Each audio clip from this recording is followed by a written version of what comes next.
오늘은 아침에 간단히 먹을 수 있는 음식을 몇 가지 준비를 해봤는데요. 과일하고 야채 스프 간단하게 끓여봤고요. 야채 스프에 들어가는 재료로는 양파, 당근, 감자 그렇게 약간 두툼하게 그렇게 짧게 썰어주면 되고요. 버터로 볶아도 되는데 저는 올리브유를 사용을 했고요. 올리브유에다가 먼저 야채를 볶은 다음에 볶을 때는 약간 센 불에 그렇게 볶아주면 되고요. 야채를 먼저 볶은 후에 약간 색이 날 정도로 볶아졌을 때 마늘을 조금 넣어서 같이 볶아주면 되고요.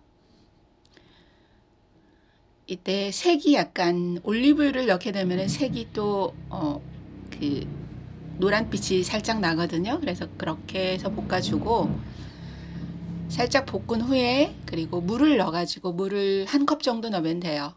물을 한 컵 정도 넣어서 끓여주면 되고요. 이때 그 삶아놓은 완두콩이 있어요. 완두콩이 있으면 냉동해놨다가 쓰면 되는데요. 물을 넣고 끓이다가 어느 정도 거의 다 재료가 익었을 때 전분가루를 반 스푼 정도 물에 잘 개어가지고 끓는 그 스프에다 부어주면 돼요. 그리고 다시 저어주고요.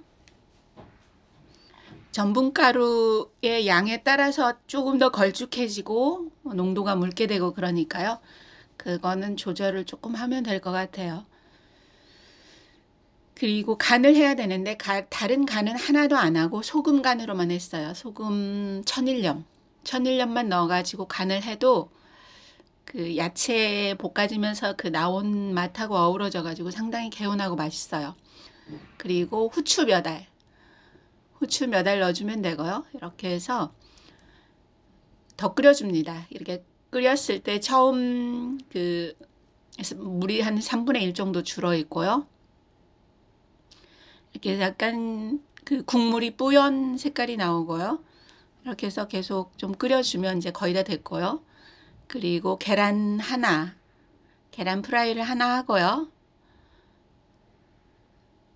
소금은 이제 처음에는 조금만 넣어보고 조금만 넣어도 맛이 나요. 그리고 마지막 단계에서 간을 한번 다시 봐주면 되고요.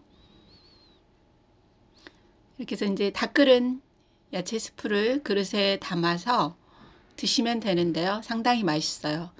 다른 그 양념을 하나도 안 했거든요. 마늘하고 소금으로만 간을 했는데 그 양념을 했는데 이렇게 끓여서 드시면은 그 야채의 감자나 양파나 당근의 그 원래 재료 맛을 느낄 수가 있어요. 다른 양념이 첨가되지 않아서 그런 개운한 맛이 있고요. 이렇게 야채 수프하고 아침이니까 이제 간단하게 이거는 블랙베리인데요. 블랙베리는 얼려놨다가 블랙베리가 나올 때 얼려놨다 쓰면 좋은데요. 얼려놨다가 드시기 전에 한 20분 전에 꺼내 놓으면 되고요. 그리고 블랙베리가 신맛이 강하니까 거기다 꿀을 조금 얹어서 드시면 좋고요.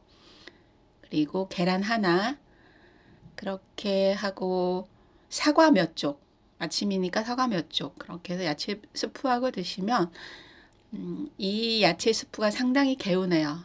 깔끔하고 맛이 괜찮습니다.